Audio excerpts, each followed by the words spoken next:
Welcome to me TV news. ముందుగా ముఖ్యాంశాలు.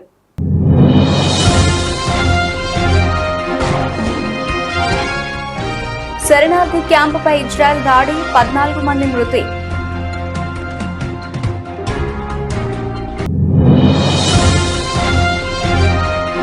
వైనాడు తరిమి కొడుతోంది, రాహుల్కు చురకలంటించిన ప్రధాని మోదీ.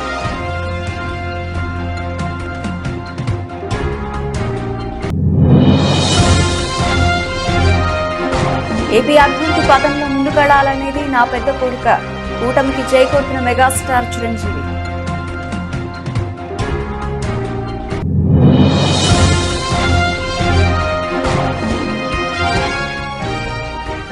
విశాఖ జిల్లాలో కొనసాగుతున్న సీఎం జగన్ మేమంతా సిద్ధం బస్సు యాత్ర. విశేషంగా తరలి వచ్చిన జగన్ కు నిరాశనాలు పడుతున్న ప్రజలు.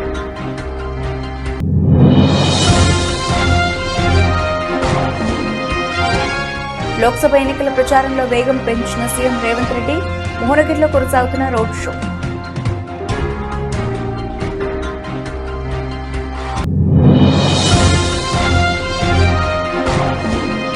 కొద్ది గంటలో కేకేఆర్ తో మ్యాచ్, కోహ్లీ బ్యాట్ విరగొట్టిన Rinku Singh video viral.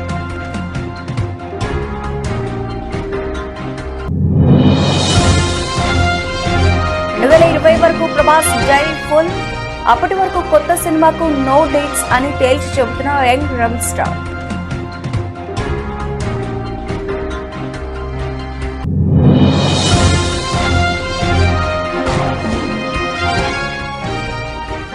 EV కార్ల ప్రియులకు గుడ్ న్యూస్, భారీగా తగ్గిన టెస్లా కార్ల ధరలు. రైట్ డీటెయిల్స్ చూస్తే, పాలస్తీనాపై ఇజ్రాయెల్ దాడులు కొనసాగుతూనే ఉన్నాయి. వెస్ట్ బ్యాంక్ లోని నూర్ షామ్స్ శరణార్థి శిబిరంపై ఇజ్రాయెల్ ఆర్మీ జరిపిన ఆపరేషన్లో 14 మంది మరణించారు. ఈ మేరకు పాలస్తీనా ఆరోగ్య శాఖ తెలిపింది. అయితే ఇజ్రాయెల్ ఆర్మీ మాత్రం 10 మంది మిలిటెంట్లను హతమార్చినట్లు ప్రకటించింది. కాగా 14 మంది ఆమర్లను నూర్ షామ్స్ క్యాంప్ నుంచి దవాఖానకు తరలించినట్లు పాలస్తీనియన్ రెడ్ క్రెసెంట్ వెల్లడించింది. అంతకుముందు ఇజ్రాయెల్ దాడిలో 11 మంది గాయపడినట్లు పాలస్తీనా ఆరోగ్య శాఖ తెలిపింది. శుక్రవారం రాత్రి రఫా శివారు టల్ సుల్తాన్లోని నివాస భవనంపై జరిగిన వైమానిక దాడిలో 6 చిన్నారులు సహా మొత్తం 9 మంది మరణించిన విషయం తెలిసిందే. వారంతా ఒకే కుటుంబానికి చెందిన వారని బంధువులు తెలిపారు. ఇజ్రాయెల్ దాడులతో వలస వెళ్లిన గాజా ప్రజల్లో సగం మంది ఈజిప్టుకు దగ్గరలో ఉన్న రఫాలోనే తలదాచుకుంటున్నారు. గతేడాది అక్టోబర్ 7 నుంచి గాజాలోని ప్రాణాలు కోల్పోయిన పాలస్తీనియన్ల సంఖ్య 34,049కు చేరింది. మరో 76,901 మంది గాయపడ్డారు. కాంగ్రెస్ నేత రాహుల్ గాంధీకి ప్రధాని నరేంద్ర మోదీ చురకలు అంటించారు. కాంగ్రెస్ యువరాజు 2019లో ఉత్తరప్రదేశ్లోని అమేథీ నుంచి పారిపోయినట్లుగానే 2024లో కేరళలోని వైనాడ్ నుంచి పారిపోవడం ఖాయమని చెప్పారు. ఈ నెల 26న జరిగే పోలింగ్ కోసం ఎదురు చూస్తున్న రాహుల్ కు పరాభవం తప్పదన్నారు. సార్వత్రిక ఎన్నికల్లో వైనాడ్ ప్రజలు రాహుల్ ను చిత్తుచిత్తుగా ఓడించబోతున్నారని స్పష్టం చేశారు. అమేథీని వదిలేసి వైనాడ్ ను వెతుక్కుంటున్నట్లుగా ఇప్పుడు మరో స్థానం వెతుకోవాల్సిందేనని అన్నారు. కాంగ్రెస్ పార్టీ ఇక ఒక తీగ లాంటిదని, దానికి వేర్లు కొమ్మలు లేవని అన్నారు. ఆ తీగకు ఆధారం కల్పించాలని చూసినా ఎలాంటి ఉపయోగం ఉండదని చెప్పారు. కాంగ్రెస్ ను నమ్ముకుంటే అధోగతేనని పరోక్షంగా తెలిసి చెప్పేశారు. శనివారం మహారాష్ట్రలోని నాందేడ్, పర్బానీ, కర్ణాటకలోని చిక్కబళ్ళాపూర్లో సార్వత్రిక ఎన్నికల ప్రచార సభల్లో ప్రధాని మోదీ ప్రసంగించారు. వికసిత్ భారత్ సాకారం కావాలంటే ప్రతిపక్ష ఇండియా కూటమిని ఎన్నికల్లో చిత్తుగా ఓడించాలని పిలుపునిచ్చారు. ఎన్నికల ఫలితాలు వెలువడక ముందే కాంగ్రెస్ పరాజయాన్ని అంగీకరించిందని పేర్కొన్నారు. దేశాన్ని విభజించిన పాపం కాంగ్రెస్ దైనాన్ని మండిపడ్డారు. రాజ్యాంగాన్ని జమ్మూ కాశ్మీర్లో అమలు చేయకుండా కాంగ్రెస్ అడ్డుకుందని ఆరోపించారు. మహారాష్ట్రలో ప్రతిపక్ష మహావికాస్ అఘాడీ ఓటు బ్యాంక్ రాజకీయాలు చేస్తోందని విమర్శించారు. కాంగ్రెస్ నకిలీ శివసేన పార్టీలు ఉగ్రవాది యాకూబ్ మెమన్ సమాధిని సుందరంగా అలంకరించడంలో బిజీగా ఉన్నాయని ఎద్దేవా చేశారు. ఎన్నికల్లో ఇండియా కూటమి గెలిస్తే మహారాష్ట్రలోని మరఠ్వాడాలో మళ్లీ నిజాం పాలన వస్తుందన్నారు. ఇక్కడ రజాకార ఆలోచన ధోరణి అధికంగా కనిపిస్తోందని ఆక్షేపించారు. తాను పేద కుటుంబంలో జన్మించానని, పేదరికం స్వయంగా అనుభవించానని, పేదల కష్టాలు తనకు తెలుసని ప్రధానమంత్రి మోదీ వెల్లడించారు. పేదలెవరూ తనలాగా కష్టాలు పడకుండా చూడాలన్నదే తన ప్రయత్నం అని పేర్కొన్నారు. తనను పదవి నుంచి తొలగించడానికి మన దేశంలోని విదేశాల్లోని కొందరు బడా వ్యక్తులు, శక్తివంతమైన వ్యక్తులు చేతులు కలిపారని ప్రధాని మోదీ ఆరోపించారు. साथियों, कांग्रेस और उसके दोस्तों को भारत की हर विरासत से चीड़ है, कांग्रेसी सरकारें तो आजादी के बाद भी सेनाओं में अंग्रेजी निशानों को ढो रही थी। हमारी नौसेना के झंडे पर अब तक अंग्रेजों का प्रतीक चिन्ह था, हमने उसे हटाया। इतना ही नहीं, हमने नौसेना के झंडे पर छत्रपति शिवाजी महाराज का निशान लगाकर नेवी को नई पहचान दी है। नेवी के अधिकारी जो एपोलेट पहनते हैं, उसमें भी अब छत्रपति शिवाजी महाराज की विरासत की झलक दिखती है। कुछ महीने पहले ही हमने नौसेना दिवस मनाने की परंपरा को भी बदला। पहले नौसेना दिवस दिल्ली में हुआ करता था, हमने नौसेना दिवस पर सिंधु दुर्ग के किले में भव्य आयोजन करके छत्रपति शिवाजी महाराज को श्रद्धांजलि भी दी और उनके संकल्पों को आगे बढ़ाने का व्रत भी लिया। लेकिन जब हम छत्रपति शिवाजी के सम्मान में कुछ करते हैं तो ये लोग उसका भी विरोध करते हैं। ఆంధ్రప్రదేశ్లో జనసేన అధినేత పవన్ కళ్యాణ్, తెదేపా అధినేత చంద్రబాబు, భాజపా కలిసి కూటమిగా ఏర్పడడం మంచి పరిణామమని సినీ నటుడు చిరంజీవి అన్నారు. ఆంధ్రప్రదేశ్లో జనసేన అధినేత పవన్ కళ్యాణ్, తెదేపా అధినేత చంద్రబాబు, భాజపా కలిసి కూటమిగా ఏర్పడ్డాన్ని సినీ నటుడు చిరంజీవి స్వాగతించారు. ఆంధ్రప్రదేశ్ అభివృద్ధి పథంలో ముందుకు వెళ్లాలన్నదే తనకున్న అతిపెద్ద కోరిక అన్నారు. అనకాపల్లి నుంచి భాజపా తరఫున లోక్సభ అభ్యర్థిగా పోటీ చేస్తున్న సీఎం రమేష్, పెందుర్తి అసెంబ్లీ స్థానం నుంచి జనసేన అభ్యర్థిగా పోటీ చేస్తున్న పంచకర్ల రమేష్ శనివారం హైదరాబాద్లోని చిరంజీవిని ఆయన నివాసంలో కలిశారు. ఈ సందర్భంగా ఆయన వాళ్ళిద్దరిని గెలిపించాలని కోరుతూ వీడియో విడుదల చేశారు. రాజకీయాల గురించి ప్రస్తావించడం అనేది చాలా సంవత్సరాల తర్వాత మళ్ళీ ఇదిగో ఇప్పుడే జరుగుతుంది. దానికి ప్రధానమైన కారణం తమ్ముడు పవన్ కళ్యాణ్, అలాగే చంద్రబాబు నాయుడు గారు తెలుగుదేశం నుంచి, బీజేపీ నాయకత్వం వీళ్ళందరూ ఒక కూటమిగా ఏర్పడ్డారు. అది చాలా సంతోషం, మంచి పరిణామం. ఈ సందర్భంగా మరీ ముఖ్యంగా ఈ రోజున నేను ఇట్లాగా మాట్లాడడానికి ప్రధానమైన కారణం నా మిత్రుడు, చిరకాల మిత్రుడు సీఎం రమేష్, అట్లాగే పంచగల్ రమేష్ రాజకీయంగా అరంగేట్రం చేసింది నా బ్లెస్సింగ్స్ తోటి. అది తను. అలాంటి పంచగల్ రమేష్ అండ్ సీఎం రమేష్ గారు వీరు నాకు కావలసిన వాళ్ళు ఇద్దరు కూడాను అనకాపల్లి కాన్స్టిట్యున్సీలో ఎంపీ క్యాండిడేట్గా, అలాగే పెందుర్తి ఎమ్మెల్యే క్యాండిడేట్గా వీరు నిలబడటం అన్నది నాకు చాలా సంతోషంగా ఉంది. ఎందుకంటే ఇద్దరు చాలా మంచి వాళ్ళే కాకుండా సమర్థవంతులు. ఇలాంటి వాళ్ళు అలాంటి కాన్స్టిట్యున్సీకి, దాని అభివృద్ధికి ఎంతగానో దోహదపడతారు అన్న నమ్మకం నాకు చాలా ప్రగాఢంగా ఉంది. ముఖ్యంగా సీఎం రమేష్ గారికి కేంద్రంతో ఉన్నటువంటి సంబంధాలు, అనుబంధం ఇది మరీ మరీ ప్రత్యేకం. నాకు అది ఎప్పటి నుంచో తెలుసు. వారి గురించి నేను వింటూనే ఉన్నాను, చూస్తూనే ఉన్నాను. అండ్ ముఖ్యంగా ఆ కాన్స్టిట్యున్సీ, అనకాపల్లి కాన్స్టిట్యున్సీ అభివృద్ధికి ఈయన పరిచయాలు, కేంద్రంతో ఈయనకున్న సత్సంబంధాలు ఎంతో ఉపయోగపడతాయి. తద్వారా రమేష్ అలాగే మిగతా ఎమ్మెల్యేలు అందరూ కూడా ఎవరైతే అభివృద్ధి చేయాలి ఆయా ఎమ్మెల్యే నియోజకవర్గాలు అనుకున్నారో అవన్నీ కూడా సజావుగా సాగిపోతాయంటానికి దాని వెనకాల సీఎం గారి కృషి డెఫినెట్గా ఉంటుందంటలో ఎలాంటి సందేహం లేదు. అండ్ వీరి నాయకత్వంలో మిగతా వాళ్ళ ఎమ్మెల్యేలు అందరూ కూడాను కలిసికట్టుగా అనకాపల్లి అభివృద్ధికి ఎంతగానో దోహదపడతారు అండ్ రిజల్ట్ చూపిస్తారన్న ప్రగాఢ విశ్వాసం ఉంది. కాబట్టి వీళ్ళిద్దరి గురించి ఈరోజు ప్రస్తావిస్తున్నాను. మీ అందరి ఆశీస్సులు వీళ్ళకి ఉంటాయని ప్రగాఢంగా నమ్ముతూ సెలవు తీసుకుంటున్నాను. ప్లీజ్ వారిని గెలిపించండి. అనకాపల్లి నియోజకవర్గం యొక్క అభివృద్ధిని మనందరం చూస్తాం. అంతేకాదు, నాది చాలా పెద్ద కోరిక, ఆంధ్రప్రదేశ్ అభివృద్ధి పథంలో ముందుకు వెళ్ళాలి. దానికి కానీ మీరందరూ నడుము బిగించండి. మీరందరూ కూడాను ఇలాంటి వారికి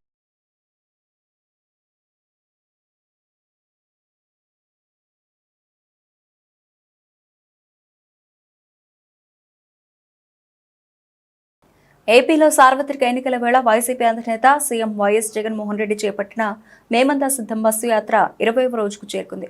ఆదివారం బస్సు యాత్ర విశాఖపట్నంలోని కొనసాగనుంది. విశాఖ జిల్లాలోని పెందుర్తి, విశాఖ పశ్చిమ, ఉత్తర, దక్షిణ, తూర్పు, భీమిలి నియోజకవర్గాల్లో బస్సు యాత్ర సాగనుంది. శనివారం బస్సు యాత్ర అనకాపల్లి జిల్లా చిన్నయ్యపాలెం ప్రాంతంలో ముగిసింది. జగన్ అక్కడే బస చేశారు. ఇవాళ ఉదయం సీఎం జగన్ బస్సు యాత్ర చిన్నయ్యపాలెం వద్ద నుంచి బయలుదేరి పినగాడ జంక్షన్ మీదుగా విశాఖపట్నం జిల్లాలోనికి ప్రవేశించనుంది. పినగాడ జంక్షన్ లక్ష్మీపురం మీదుగా వేపగుంట జంక్షన్ కు బస్సు యాత్ర చేరుకుంటుంది. జంక్షన్ దాటిన తర్వాత భోజన విరామం తీసుకుంటారు. మధ్యాహ్నం 3 గంటల ప్రాంతంలో గోపాలపట్నం మీదుగా బస్సు యాత్ర కొనసాగనుంది. ఎన్ఏడి జంక్షన్, కంచరపాలెం, అక్కయ్యపాలెం, మద్దలపాలెంకు సీఎం జగన్ చేరుకుంటారు. అనంతరం వెంకోజీపాలెం, హనుమంతువాక మీదుగా ఎంవీవీ సిటీ, ఎండాడ వద్ద ఏర్పాటు చేసిన రాత్రి బస శిబిరానికి సీఎం జగన్ చేరుకుంటారు. జగన్ బస్సు యాత్రకు ప్రజల నుంచి భారీ స్పందన లభిస్తోంది. విశాఖ జిల్లాలోనూ బస్సు యాత్రకు ప్రజలు భారీ సంఖ్యలో తరలివచ్చేలా వైసీపీ నేతలు ఏర్పాట్లు చేశారు.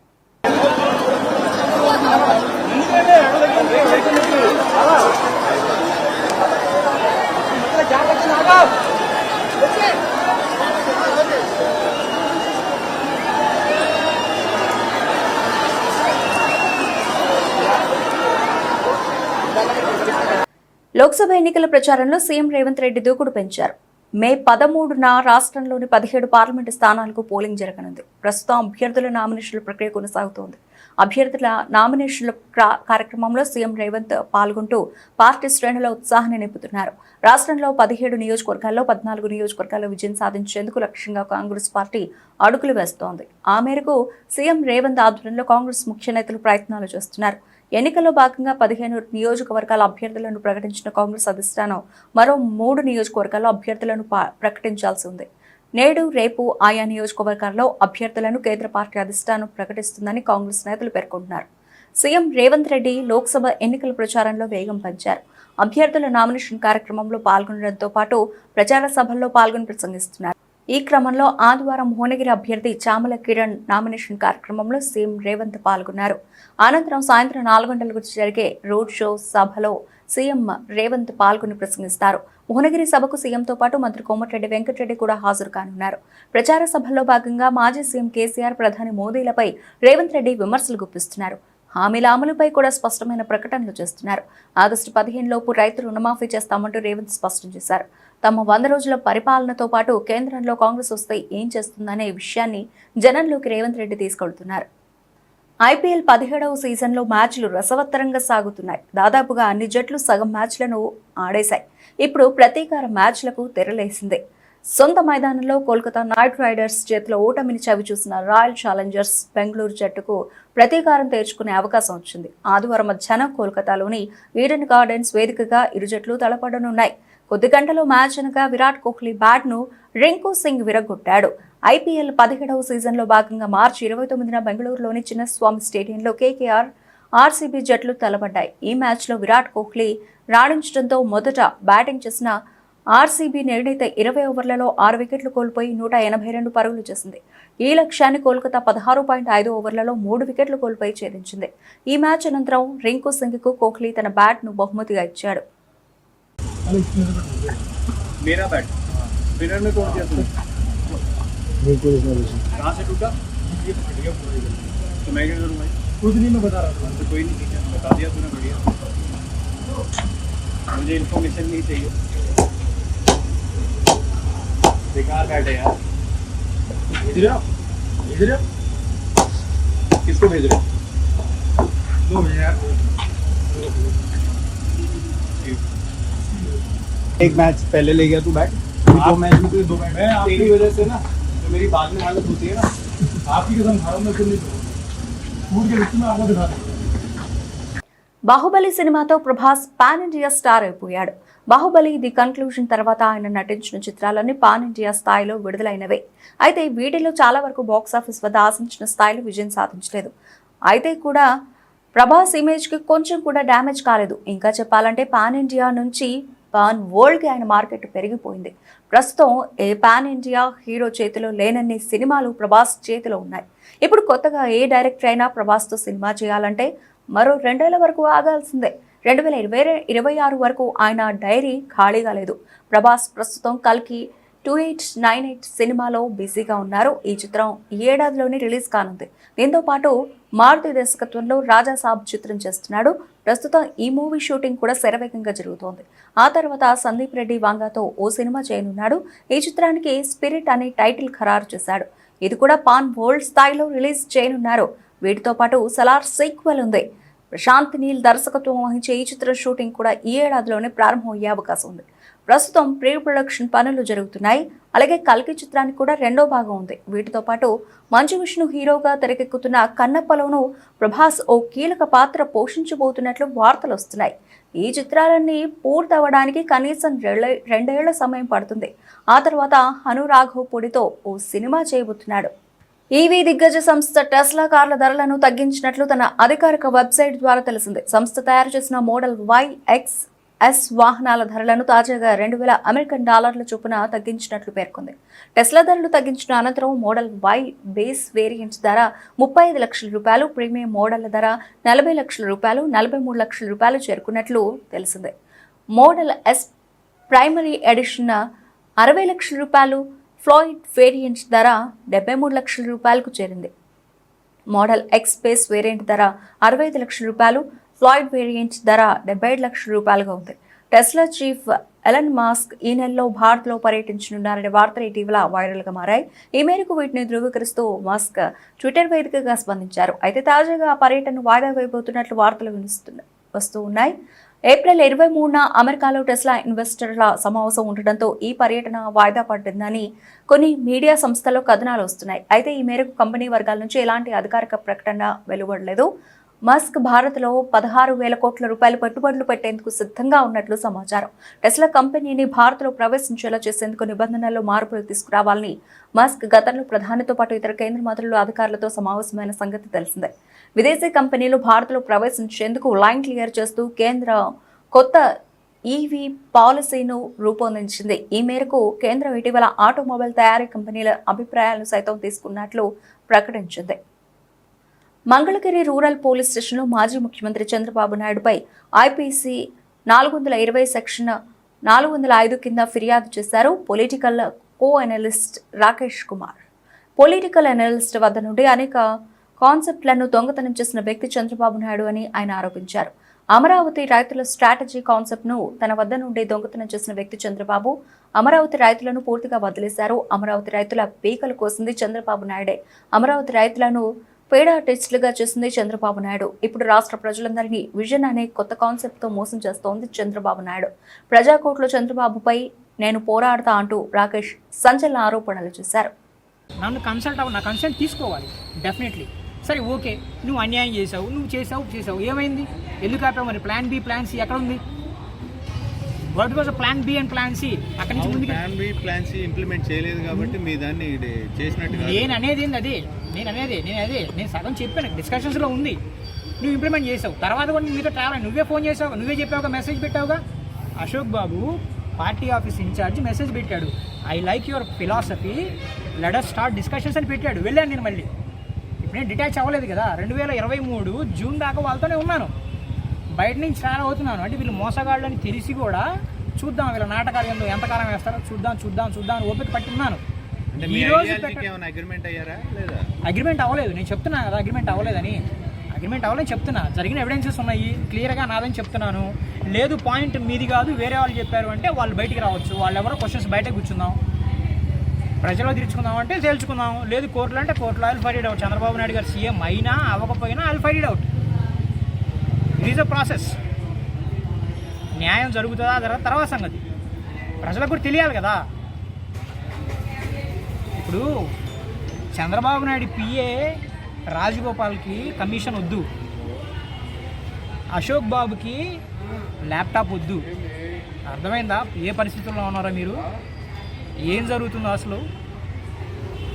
పార్టీని రన్ చేస్తున్నారా లేకపోతే ఇంకెవరు రన్ చేస్తున్నారా? ఇంకా గవర్నమెంట్లో ఉన్నామని ఊహించుకుంటున్నారా? లంచాలు తీసుకుంటారు. Will fight it out definitely అండి. ఎందుకంటే ఇది ప్రజలకు తెలియాలి. ఇది నా కోసం కాదు. అమరావతిని వదిలేసామని చెప్పాడు మొన్న. నేను తణుకులో కలిస్తే చంద్రబాబుకి అమరావతి గురించి పట్టించుకోవడం మేము వదిలేసామన్నారు. అంటే మీ ఇష్టమేనా? వాళ్ళ దగ్గర భూములు తీసుకునేది మీరే, వదిలేసేది మీరే. అంటే మీరు ఎస్ అంటే ఎస్ అనాలి, నో అంటే నో అనాలి. రాష్ట్ర ప్రజలందరూ మీరేం చెప్పారు? సూటిగా 2 నిమిషాలు మాట్లాడండి. మీరేం డైరెక్ట్గా చెప్పండి. మరి మీరు ఏమని కంప్లైంట్ చేశారు? ఎవరి మీద చేశారు? ఏమని కంప్లైంట్ రాశారు? ఏమని కంప్లైంట్ రాశారు చెప్తున్నాను కదా. యాదాద్రి భువనగిరి జిల్లాలో వరుస దొంగతనాలతో సంచలనం రేపిన చైన్ స్నాచింగ్ డక్కలి గ్యాంగ్ను అరెస్టు చేసిన రాచకొండ పోలీసులు. నిందితుల నుండి 41 తులాల బంగారు ఆభరణాలు, 2 కేజీల వెండి, ఒక మోటార్ సైకిల్ స్వాధీనం చేసుకున్నారన్నారు. వీటి విలువ మొత్తం 30,40,000 రూపాయలని సిపి తరుణ్ జోషి వెల్లడించారు.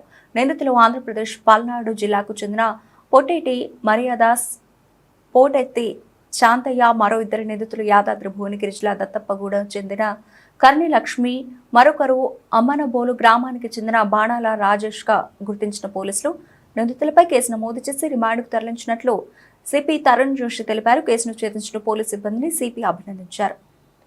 ఈరోజు మేము రచకొండ పోలీస్ తరఫు నుంచి ఒక డక్కలి గ్యాంగ్కి పట్టుకోవడం జరిగింది.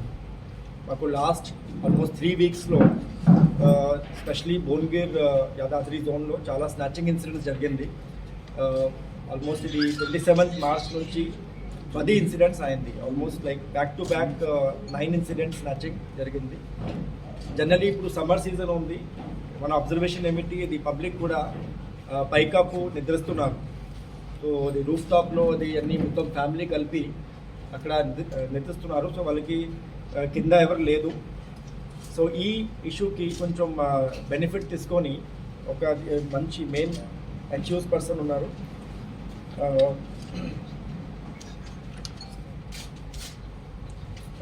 మరియా దాస్. ఇంతే వాళ్ళకి కూడా పాత క్రిమినల్ హిస్టరీ ఉంది. 43-year-old, originally native of Guntur district, ఇప్పుడు ఆలేరు ఏరియాలో ఉన్నారు లాస్ట్ 4-5 months నుంచి. సో మేజన్ పని చేస్తున్నారు. ఇక్కడ వచ్చి ఈ అన్ని స్నాచింగ్ ఇన్సిడెంట్స్ ప్లాన్ చేశారు. మొత్తం ప్లానింగ్ చేసి మొత్తం అది వచ్చి ఒకరోజు ముందు ఏరియాలో వచ్చి మొత్తం రెక్కీ చేసి ప్లాన్ చేశారు. సో ఎందుకు అంటే ఇది మేజన్కి పనిలో ఎక్కువ డబ్బులు లేదు. సో అతనికి ఫ్యామిలీ ఉంది ఇక్కడ, తర్వాత ఇంకా ఎక్స్ట్రా ఫ్యామిలీ కూడా పెట్టారు. దానికి మెయింటెనెన్స్ కోసం డబ్బులకి అవసరం ఉంది. మేజన్లీ పని చేస్తే ఎక్కువ డబ్బులు రావట్లేదు. So he has planned everything. And ఒకరోజు ముందు విలేజెస్కి విజిట్ చేసి ఎక్కడ వెహికల్ పెట్టాలి, ఎస్కేప్ రూట్ ఎట్లా ఉంది, ఏ ఇల్లుకి టార్గెట్ చేయాలి. జనరల్లీ ఇది ఫీల్డ్స్ పక్కన వాళ్ళ ఇల్లుకి జనరల్లీ టార్గెట్ చేస్తున్నారు. ఎందుకంటే ఎస్కేప్ కొంచెం ఈజీ ఉంది. So almost every alternate day వచ్చి he was targeting all these rural areas. So మాకు ఆల్మోస్ట్ 10 ఇన్సిడెంట్స్ జరిగింది. Generally we can see Turkapalli మండల్లో ఒక విలేజ్, తర్వాత ఆలేరులో 2, మోత్కూర్లో 1, భువనగిరి రూరల్ ఏరియాలో 4, మోటకొండూరులో 2. So back to back snatching చేసి అది జనరలీ లోకల్ ఏరియాలో సేల్ చేస్తున్నారు, లేకపోతే వాళ్ళకి ఫ్యామిలీకో ఇచ్చి or other brother in law ఉన్నారు, అతను కూడా అక్యూజ్డ్. ఓన్ సొంత బ్రదర్ కూడా ఒక మంచి వాళ్ళకి కూడా ఒక గ్యాంగ్ లాగా పెట్టారు. So he was also as a receiver, he was also disposing the property. And ఈ కాకుండా there are other house breaking incidents also. పాత ఇన్సిడెంట్స్ ఉన్నాయి. ఈ ఇన్సిడెంట్స్ కూడా ది హౌస్ బ్రేకింగ్ కూడా చేశారు ఏరియాస్లో. సో ఆలేరులో 1 కేసు, యాదగిరిగుట్టలో 2, భువనగిరి టౌన్లో 1 అండ్ ఆత్మకూరులో 1. So this is the entire thing. And lot of property has been seized. కొన్ని ప్రాపర్టీ వాళ్ళ దగ్గర ఉన్నాయి, కొన్ని ప్రాపర్టీ సేల్ చేశారు, కొన్ని ప్రాపర్టీకి ఇంకా సేల్ చేసి కొన్ని హౌస్ హోల్డ్ ఆర్టికల్స్ కూడా పర్చేస్ చేశారు, లైక్ ఫ్రిడ్జ్, అల్మీరా, అట్లా all these items he have purchase. And some amount he was keeping as cash also. So total loss was about 41 tolas of this is the seized property, 41 tolas of gold items plus 2 kg of silver. The 41 tolas chapti, it is almost like 28,70,000 worth of property. Then 2 kg of silver ornaments worth 1,20,000. And other items like motorcycle, adi kuda kotta motorcycle undi, and some other implements for cutting for the house breaking purpose kosam కొన్ని implements, screw driver, cutter, torch lights, తర్వాత ఒక knife, అది మొత్తం items దొరికింది అతని దగ్గర నుంచి. ఈ మొత్తం ఆపరేషన్ మన లోకల్ పోలీస్ వాళ్ళు చేశారు. ఇది లోకల్ డీసీపీ గారు రాజేష్ బాగా హార్డ్ వర్క్ చేసి ఇది ఇన్ఫర్మేషన్ పెట్టి పబ్లిక్కి కూడా మోటివేట్ చేశారు. మన పోలీస్ వాళ్ళకి కూడా బ్రెయిన్ స్టార్మింగ్ చేసి అన్ని ఇన్ఫర్మేషన్ కలెక్ట్ చేశారు. Some of our officers have done really good job.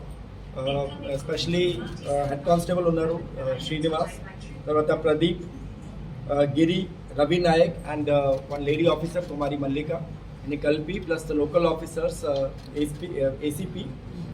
Rangareddy జిల్లా షాద్నగర్ పట్టణ పరిధిలోని షాద్నగర్ మినీ స్టేడియానికి ఆదివారం భారీ బందోబస్తు మధ్య ఈవీఎం మిషన్లు వీవీప్యాడ్లు చేరుకున్నాయి. అదేవిధంగా ఎలక్షన్ కమిషన్ ఆదేశాల మేరకు ఈవీఎం మిషన్లు పోలింగ్ కేంద్రాలకు చేరేంత వరకు కూడా స్టేడియం చుట్టూ భారీ బందోబస్తు ఏర్పాటు చేస్తున్నట్లు సంబంధిత అధికారులు తెలియజేశారు. ప్రత్యేక వాహనాల్లో పోలీస్ సెక్యూరిటీ మధ్య ఈవీఎంలు వీవీప్యాడ్లు షాద్నగర్కు చేరుకున్నాయి. షాద్నగర్ ఎన్నికల రిటర్నింగ్ అధికారి వెంకట మాధవరావు, ఫరూక్ నగర్ మండలం రెవెన్యూ అధికారి పార్థసారథి పర్యవేక్షణలో వివిధ రాజకీయ పార్టీల ప్రతినిధుల సమక్షంలో ఈవీఎం వీవీప్యాట్లు స్ట్రాంగ్ రూమ్ లో భద్రపరిచారు. 328 బ్యాలెట్ ఈవీఎంలు, 368 వీవీప్యాట్లు, 3328 కంట్రోల్ యూనిట్స్ పోలింగ్ నిర్వహణ కోసం ఏర్పాటు చేశారు. వీటిని అత్యంత భద్రత మధ్య స్ట్రాంగ్ రూమ్ లో భద్రపరిచారు. సీసీ కెమెరాల నిఘా పర్యవేక్షణ, ప్రత్యేక కేంద్ర బలగాల మధ్య రక్షణ స్ట్రాంగ్ రూమ్లకు ఏర్పాటు చేశారు. స్ట్రాంగ్ రూమ్ లో ఈవీఎంలను భద్రపరిచి గదులను సీజ్ చేశారు. పోలింగ్ రోజు మాత్రమే ఈవీఎంలు వీవీప్యాట్లను ఆయా పోలింగ్ స్టేషన్లకు తరలిస్తామని ఎన్నికల రిటర్నింగ్ అధికారి తెలిపారు.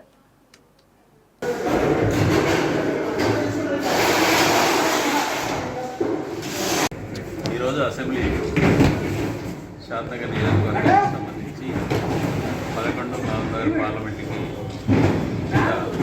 ఉండే అసెంబ్లీ సెక్రటరీ గారు మనం ఈవీఎంస్ రిసీవ్ చేసుకోవడం జరిగింది. 328 బియ్యలు, 328 సీలు, 368 వీవీప్యాట్లు రిసీవ్ చేసుకోవడం జరిగింది. వీటిని ఇండోర్ స్టేడియంలో స్ట్రాంగ్ రూమ్లో భద్రపరచడం జరిగింది. పార్టీ ఏజెంట్ల సమక్షంలో. బులెటిన్ ముగించే ముందు హెడ్లైన్స్ మరోసారి.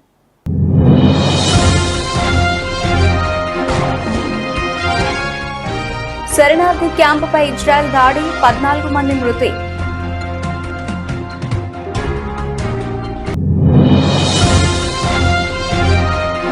వైనాడు తరిమి కొడుతోంది, రాహుల్కు చురకలంటించిన ప్రధాని మోదీ.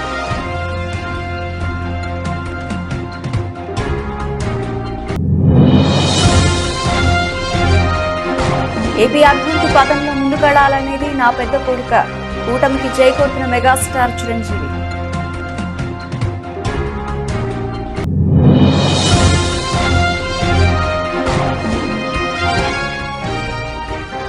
విశాఖ జిల్లాలో కొనసాగుతున్న సీఎం జగన్ మేమంతా సింహం బస్సు యాత్ర. విశేషంగా తరలి వచ్చిన జగన్ కు నిరాశనాలు పడుతున్న ప్రజలు.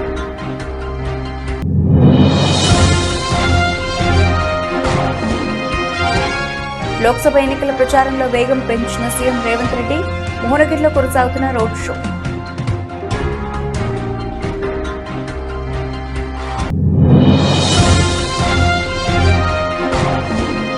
కొద్ది గంటలో కేకేఆర్ తో మ్యాచ్, కోహ్లీ బ్యాట్ విరగొట్టిన Rinku Singh video viral.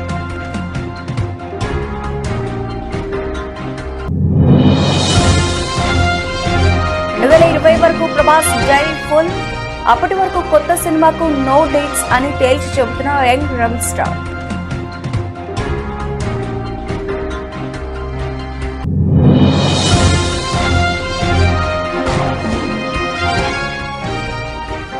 EV కార్ల ప్రియులకు గుడ్ న్యూస్, భారీగా తగ్గిన టెస్లా కార్ల ధరలు.